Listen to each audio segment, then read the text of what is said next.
कि जो समाज के लिए, महिलाओं के लिए वो बहुत बड़ी कुर्बानी दी थी। वो एक ऐसा कुर्बानी थी जो हम लोग नहीं दे सकते हैं। अरे हम लोग तो केवल 2 घंटा उनके लिए नहीं दे सकते हैं। ये सच्चाई है आपके सामने। जो महिला पढ़ाई के लिए उनके पति ज्योतिबा फूले जो पढ़ाए थे, उनके पढ़ाने के बाद वो महिला और महिलाओं को शिक्षित की। उस समय जिस समय ब्रह्मवाद चलन में था, अंग्रेज का गुलाम हम लोग थे।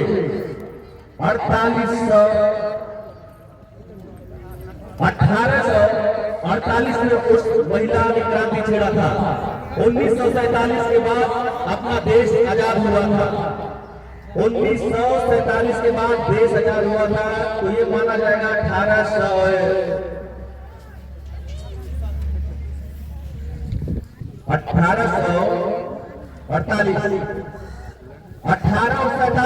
1947 ये माना जाएगा कि हम लोग अंग्रेजों के गुलाम 1, ब्रह्मवाद के गुलाम 2-3 गुलामी के सहते हुए उस महिलाओं ने जो संघर्ष किया वो बड़ी बात है।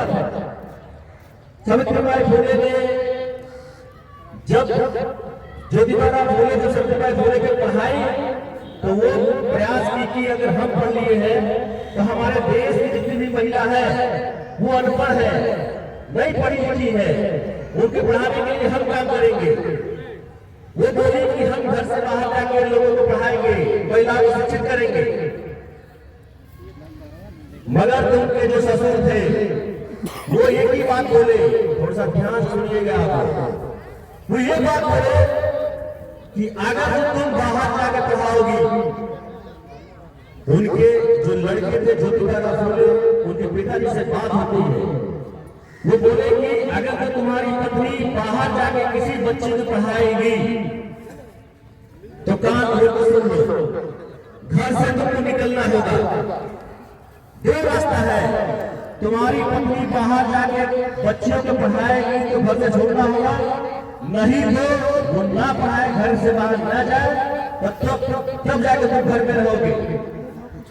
अब ये बताओ समाज के लोग, समाज के छोटे बच्चे, नौजवान, युवा साथी, किसान, क्रांतिकारी साथी, आप सब बैठे हैं, ये फैसला आज के जमाने में कोई कर सकता है क्या? नहीं कर सकता। ये दुनिया की सच्चाई है। हम बहुत झूठे हैं, झूठे भाषण देते हैं, काम करने को कोई किसी का नहीं। हम लोग 15 दिन से एक लोगों से जाके बात किए कि उस महिला की हम लोग जयंती मना रहे हैं जो देश के लिए जान दे दी और समाज के लिए अपने घर छोड़ दी। उस टाइम जवाब यही आता है, ज्योतिबा फुले और सावित्रीबाई फुले दोनों लोग तय करते हैं कि हम लोग घर छोड़ देंगे। दोनों लोग तय किया और अपने पिताजी की बात नहीं माना। उसने तय किया कि हमको सावित्रीबाई फुले और ज्योतिबा फुले गांव जाके महिलाओं को पढ़ाना है, बच्चों को पढ़ाना है। वो लोग तय कर लिए और निकल गए घर छोड़ के।